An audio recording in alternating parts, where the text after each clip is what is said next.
the first step when using a water stone is you've got to get it soaking wet in the water and let it absorb. And you see all the little bubbles as it absorbs water. Now, the natural ones sometimes need to absorb water for up to 24 hours before you use them. These ones, the aluminum oxide ones, you let it soak for about 5 minutes and you're good. Some guys have a much fancier setup for this than I do. They have like these nice buckets with these little holders and everything. This is what I got. Not ashamed. These rubber pads hold the stones really nicely when they're wet and everything. We're going to have to keep this stone wet as we use it the whole time. That's the key. Keeping it nice and wet keeps it working. So, we saw this knife in a Shit Hits the Fan unboxing just recently, and it was not very sharp. I'm going to have to do this with the camera right there. I've never sharpened with a camera right there. There are a couple different ways that you can use a stone to sharpen. The primary way that I like to do it is to push the knife, the blade, away from me down the stone. Now, I've seen a lot of people that say you should draw it to you on one side until it builds a burr, like a little ridge of metal there, and that's how you know when to turn it over. I just don't like to do it that way. I don't believe in doing it that way. I believe in doing it a certain set number of passes, one on one side, and then you turn it over and you do the same set number of passes on the other side, and you keep alternating like that. Does one work better than the other? I don't know. Like I said, there's different techniques. It's really up to you to decide how you want to do it. The key elements are maintaining the same angle every time, maintaining the same pressure every time, and trying to make each pass take the exact same amount of time and the same sort of sweep pattern, because you want everything to be as even as you can on both sides of this steel. I like to keep a little towel next to me because, you know, we're going to get really wet. So what I like to do is I'll do 5 passes. I'm not sure what angle this is actually set at, so I'm just going to use my best judgment here. Lay it down, kind of feel, and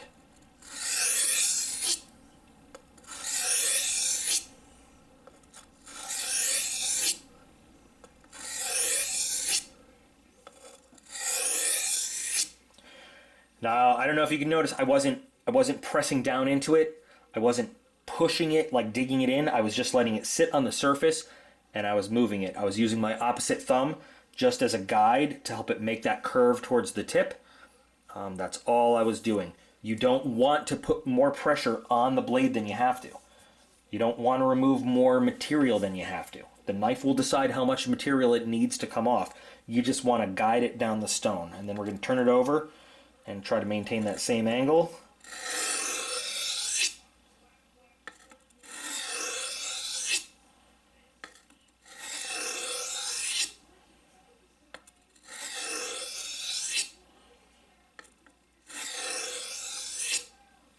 And we'll do 5 down that side. Now, you could test the blade every 5 passes or every 10 or however you want every time, or you could just decide that you're gonna keep going and, you know, give yourself a set number of times. Now, in a case like this, we're not sure what the angle is. A Sharpie can work wonders for you. You take the Sharpie and you draw it along the blade edge there.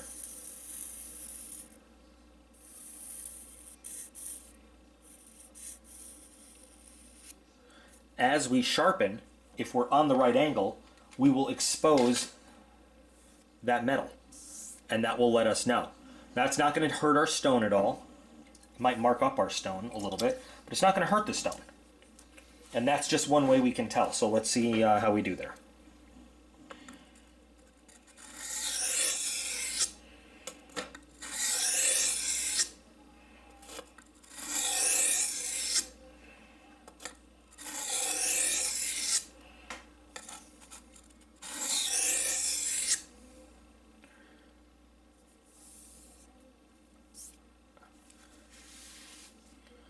Now, if we look at where the Sharpie was compared to the edge, that's actually pretty good. Got the angle pretty good there. Right? If it's uneven or we see some Sharpie left, we we're changing the bevel on that. We were not getting the right angle. But the Sharpie is pretty much cleaned off the bevel there, so we got the angle right. And you notice you don't see a bunch of Sharpie stuck on the stone, so that's cool. Oops, I screwed that up. Hand hit the edge there.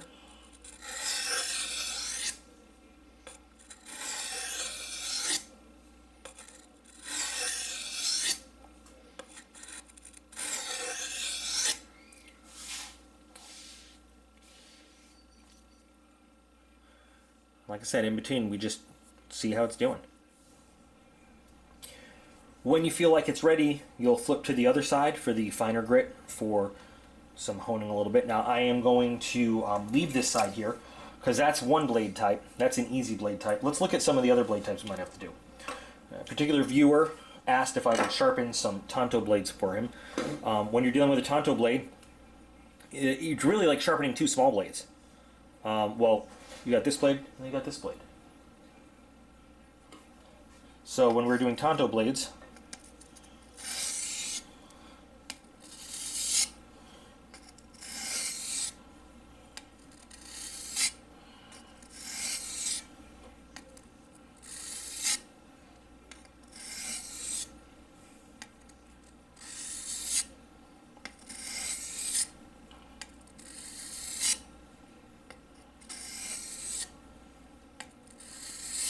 we'll do 6, and then we'll flip.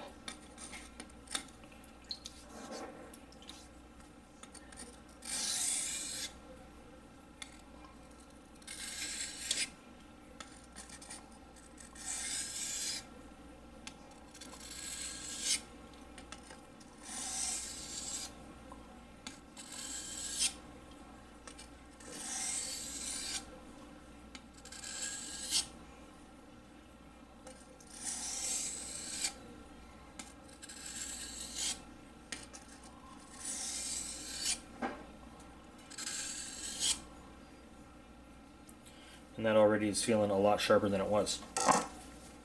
So Tontos are, the one thing you don't want to do, unless you want to turn it into a drop point, is push it rounded around. And I did that, you'll see my old Benchmade 912 Nitrous Striker that I basically sharpened into a drop point instead of a Tonto blade. Tontos are not that hard to do. You're just doing two separate movements for one blade and then the other. And like I said, there's different ways you could do it. All right, so usually you're going to do more than just one grit. We're going to re-soak it, just give it a chance to absorb some more water, and it's pretty good. We're going to turn it over. We're going to do the 6,000 side. So now you can, if you want, you can get different stones and you can go progressively all the way down, 1,000, 2,000, 3,000, 4,000. I mean, the real things, the real Japanese stones go all the way to like 18,000 grit, 20,000 grit. I find that to be a little excessive. 6,000 grit is quite a bit harder than 1,000 grit, and you'll see as we work this.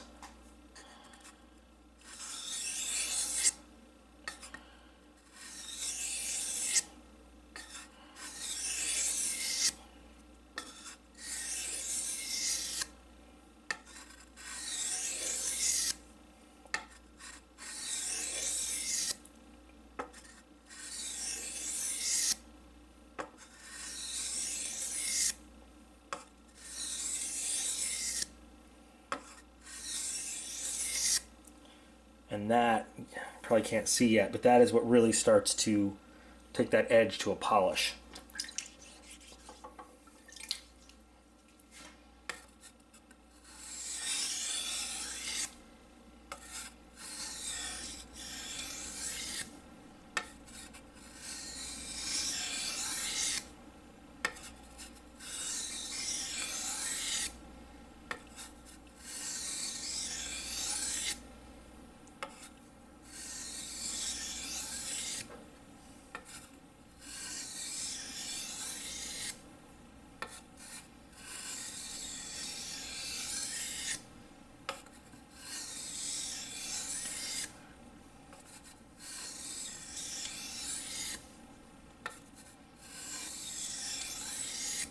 I'm going to be honest, I kind of lost count on that one. I think I did 10 on each side. I Might have done a little less or a little more on the second side. I'm not sure.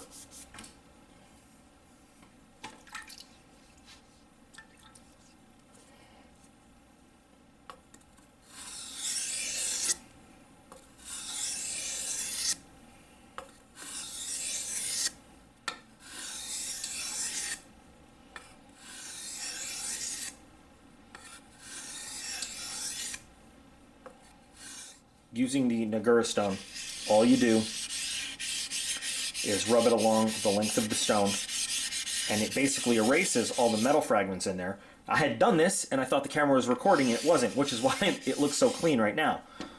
And you rinse off all of that, and you saw all of the gray, all of the metal that was in this stone, and it's not there anymore.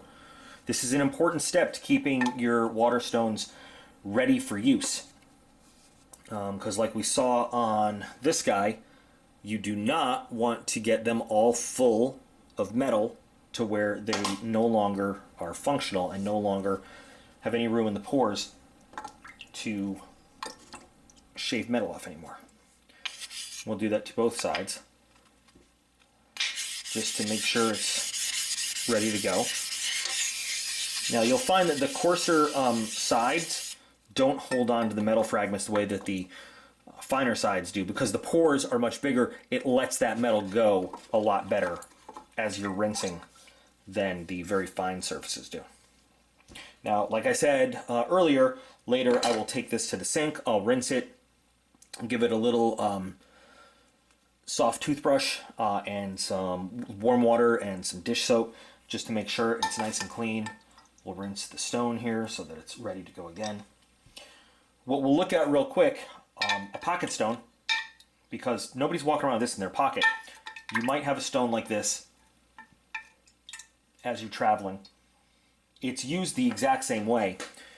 This is where people lose fingertips and stuff if they're not careful. In order to use a stone like this, now again, it can be oil or water, whatever it happens to be, use the exact same way. You find your angle, you hold your angle, you can use the trick with the Sharpie or whatever else.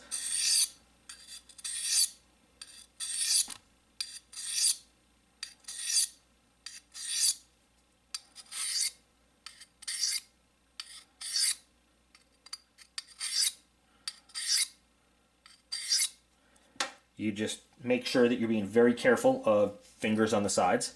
You can put it down on the ground if you want. Now this knife has almost no edge left. This would take, this I need to go to like a rougher grit to bring back. This has nothing on it. You can put it on the ground or on something else and use it just like one of these larger stones if you want. I'm very comfortable holding a stone in my hand and using it. For the times, I'm sorry. A lot of these stones will come with a cool angle guide. Once again, this is a fixed angle guide. This is about 23 degrees, standard kitchen knife. So this is ceramic that can run along your stone and not damage it. And you can slide a blade inside of it like this. I'm trying to get the blade to slide inside of it. It's not made for these kind of knives. It would be more for a knife like this. You could slide a blade inside of it and it will hold that angle on the stone for you, if that is your angle. Again, these are very commonly used for kitchen knives, especially in restaurants and stuff, so that's that'll help you out. Now, this is a cool product I found that I have not even opened yet. Cheap, it's from Amazon. These things come from, what did the package say? 10 to 20 degrees, and they have different sets in 1 degree increments, and heavy-duty rubber bands that you would secure onto your stone. So if you knew, for example, that you wanted a 12-degree angle, not sure what you do with a 12-degree, but maybe you want a 12-degree angle, you could secure this onto your stone, and that would set you up for 12 degrees every time. Now, you know, once you left this, you'd have to maintain that, but it will set you up for the 12-degree angle all the time.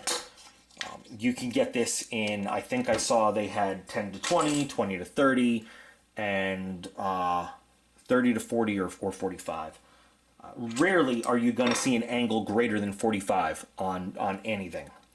and an angle of 45 degrees, very rare. That's like an angle you'd see on an axe head or something. Keeping your knives nice and sharp is not just part of making them useful, it makes them safe. A sharper knife is safer for you to use. A sharper knife is less likely to skip when you're cutting it, is less likely to bounce if you're chopping, is less likely to give you problems and possibly injure you.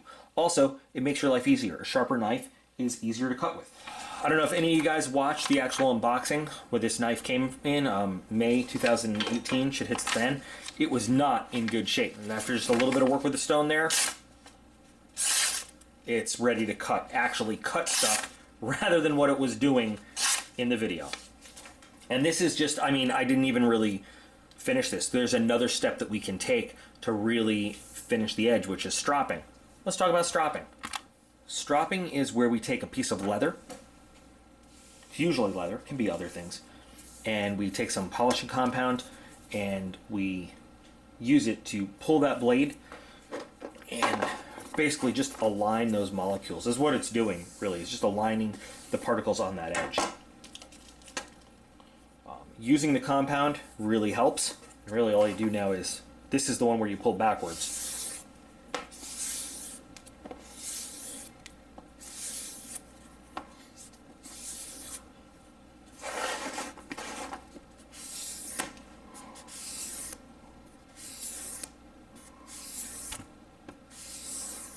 Strops are famous with barbers and straight razors where they do that very, very quickly. This is not a great way to put the compound on there, but for the purpose of the video, I'm just trying to get it into the pores of the leather.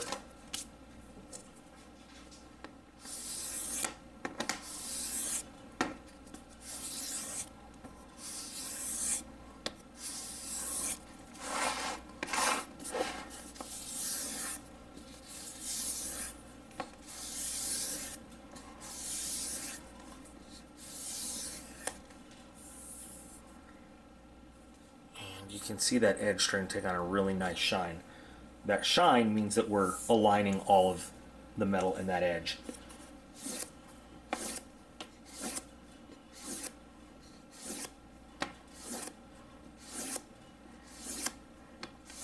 Kind of awkward angles doing stuff on camera here, but I'm doing my best. And I can even feel the difference right there. If we take the viewer's knife, this we can kind of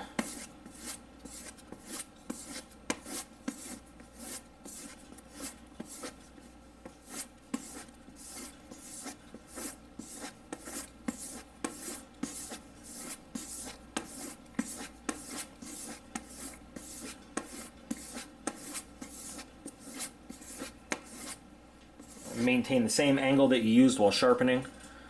And then we've got to do the tip.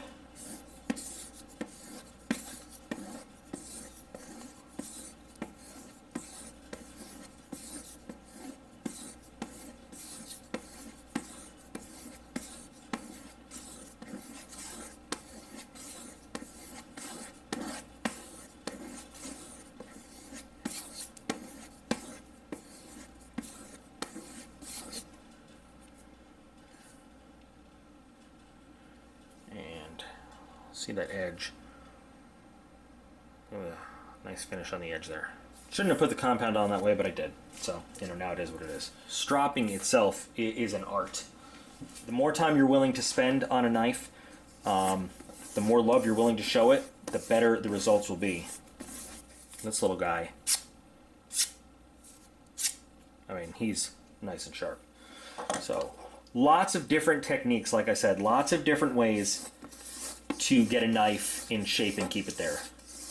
It takes practice, skill, time to learn what you're doing, and come to terms with the fact that you might mess up a knife or two. You might do dumb things like put compound on your strop, like on a brand new strop pad like this, because you're doing a video and you're getting a little impatient. Stuff happens. When you're done with all your sharpening, you want to make sure that you give everything a good wipe down, especially when we're working with water.